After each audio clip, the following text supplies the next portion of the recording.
Topping today's news, more death by gun violence here in the capital, and women are now becoming more frequent victims. The police take reporters with them as they conduct weekend operations. And the Ministry of Tourism continues its efforts to attract new business and more visitors to the country.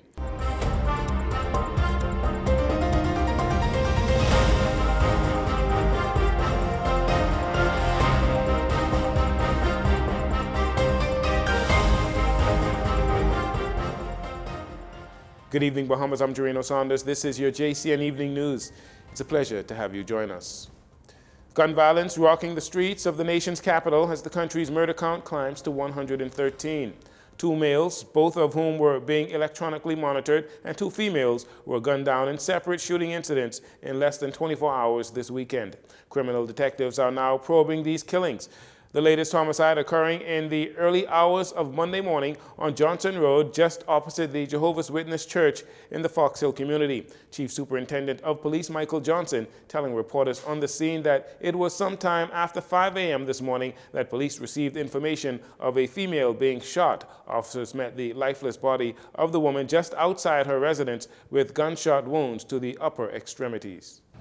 The information thus far that we're working with is that sometime after 5, we believe that she was summoned outside by a phone call as she went on the outside of her residence. The family members heard what sounded like 3 gunshots.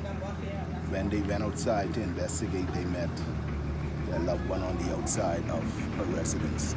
Chief Superintendent Johnson could not say if this killing is connected to any of the other murders in the capital over the weekend, nor could he give a possible motive. However, he sends this message to the public and this appeal as well. I appeal to members of the public to be aware of their surroundings and to be aware of where you be and your association with any person. And we appeal to members of the public, especially from this close in the community, to please contact the police with any information they have.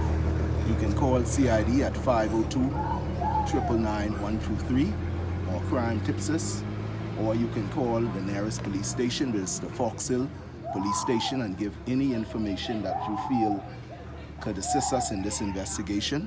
Now, while police did not reveal the identity of the latest homicide victim, Patrice Sawyer, the victim's father, identified her as 43-year-old Patrice Sawyer, who was employed at Commonwealth Bank. Mr. Sawyer recalling how he learned of his daughter's death after hearing gunshots. Mr. Sawyer also recalled his latest conversation with his daughter on Sunday afternoon while she cooked dinner. He described her as a cheerful and happy person. He says the killing of his daughter is hard and seems almost unreal. As for justice, Mr. Sawyer says this. To be honest, just like every time I hear gunshots, I be concerned who it is, and it being so close, I said it must have been in the neighbor yard or you know, because it was from this side.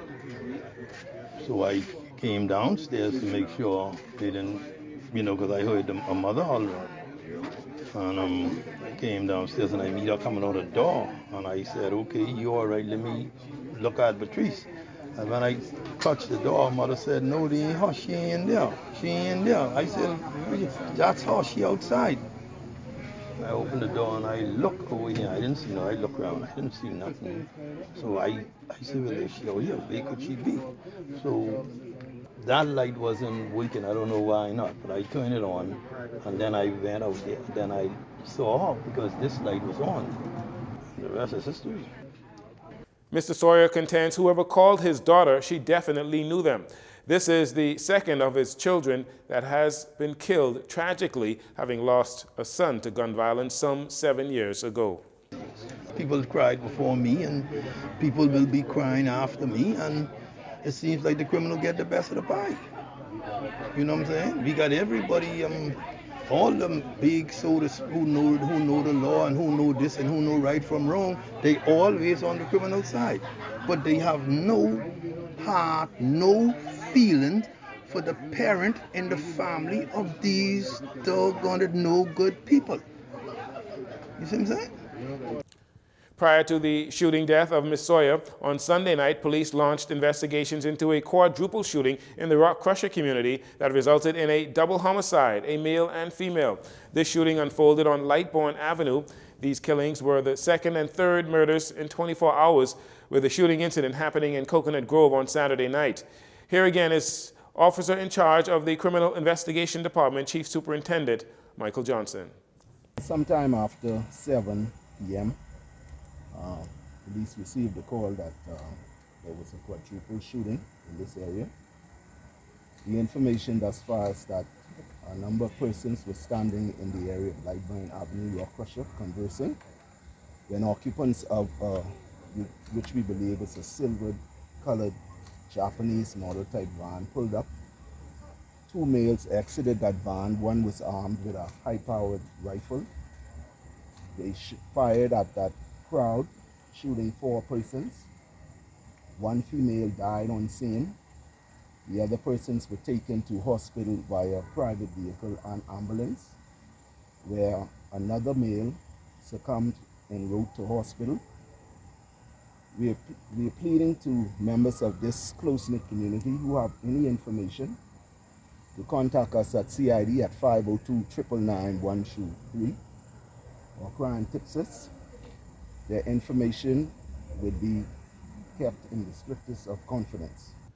Chief Superintendent Johnson says the male victim that succumbed to his injuries en route to hospital was being electronically monitored. JCN's news sources have identified the man as 32-year-old Andrew Burrows, a.k.a. Mice. Both Burrows and the deceased female, along with the 2 other victims who were shot, were all residents of the Rock Crusher area.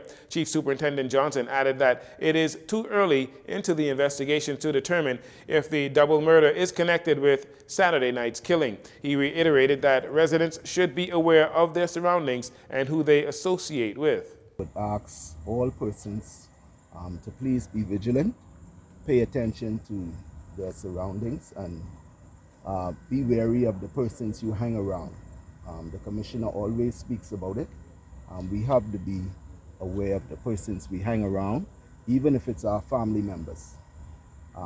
These persons who are on bail for these serious matters, we caution persons to please be aware of who you hang around. Chief Superintendent Johnson says he would not consider Rock Crusher a hotspot crime area at this time. He notes officers will continue to monitor and patrol such areas to ensure the public remains safe. As for the homicide that occurred on Saturday evening, police say sometime around 7:30 p.m. a male was standing in the area of 6th Street and Ponciana Avenue in the Grove when 2 male occupants exited a small silver Japanese vehicle and discharged multiple shots in his direction, hitting him multiple times about the body. Emergency medical services personnel responded to the scene and reported no vital signs of life. The deceased, who was being electronically monitored by order of the courts for a homicide, had been identified as 47-year-old Fred Headley Lafayette. Police are actively investigating and appealing to members of the public, especially residents of 6th Street, who may have any information that can assist police with their investigations into this matter, to contact the police at 911-919, the Criminal Investigations Department at 502-991 or 502-992, or Crime Stoppers at 328-TIPS. That's 328-8477. Police arrested 2 males, a 23-year-old and a 16-year-old, in connection with physically assaulting a police officer. This incident reportedly occurred around 4:15 a.m. on Saturday in the area of East Bay Street. According to initial reports, the officer observed 2 males making threats of bodily harm towards another male, and while attempting to arrest the aggressors, the officer was physically assaulted by the pair.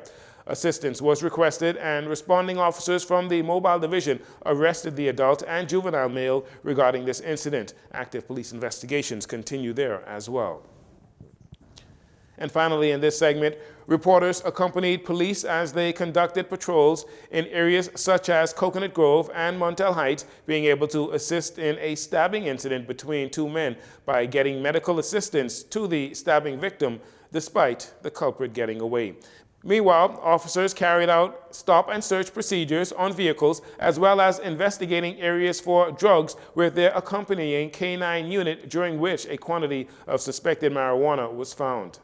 Know that we are up and about on So there's a fair crime component into it. And we do not only mobile patrols in our police cars, but sometimes we get out and we walk the streets and we speak to members of the public. We let them know that we are here to support them. We listen to their concerns.